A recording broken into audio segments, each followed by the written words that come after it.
1964 குடியரசு தினத்திலிருந்து ஆங்கிலம் முழுதுமாக அகற்றப்பட்டு இந்தி மட்டுமே தேசிய மொழியாக இருக்குங்கிறது சட்டம் கொடுத்துட்டாங்க.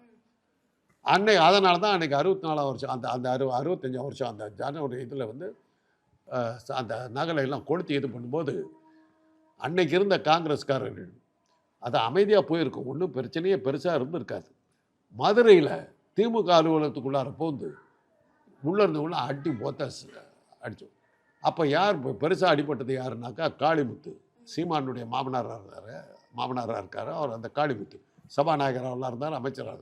அவங்களெல்லாம் அடித்து ஹாஸ்பிட்டலில் கொண்டு போய் போட்டாங்க. மாணவர்களை அடிச்சிட்டாங்கன்னு தகவல் வந்த உடனே சாதாரணமாக இருந்த ஒரு போராட்டம், ஒரு மறியல், உண்ணாவிரதம், இந்த மாதிரி போயிருக்க வேண்டிய போராட்டம் பயங்கரமாக ரயில் நிறுத்த போராட்டம், பஸ் நிறுத்த போராட்டம் போய் திருப்பூரில் வந்து 2 போலீஸ் அதிகாரிகள் நெருப்பிச்சு கொடுத்துட்டாங்க. அந்த அளவுக்கு போயிடுச்சு. சுதந்திர போராட்டத்தில் கூட தமிழ்நாடு இவ்வளோ தீவிரமாக ஈடுபடலை. இந்திய எதிர்ப்பு போராட்டத்தில் இவ்வளோ பெருசாக நேரு பயந்துட்டார். இந்த நேரு இல்லை, இப்போ உயிரோடு இல்லை. லால் பகதூர் சாஸ்திரி ஆடி போயிட்டார். அதுக்கப்புறம் தான் இந்திரா காந்தியை அமைச்சு மாணவர்கள் கூட்டம் ஒன்று நடத்தினாங்க. அதில் வந்து அவங்க சமாதானப்படுத்துகிற மாதிரி பேசுனாங்க. அன்னைக்கு உளுந்தது தாம்மா காங்கிரஸ். அன்னைக்கு அந்த 65ஆம் வருஷம் இந்திய எதிர்ப்பு போராட்டத்தில் உளுந்த காங்கிரஸ், காமராஜர் 2 பேரும் சேர்ந்து உளுந்தாங்க. ஏன்னா காமராஜர் வந்து ஹிந்தி வந்தால் என்னன்ற மாதிரி கேட்டார்.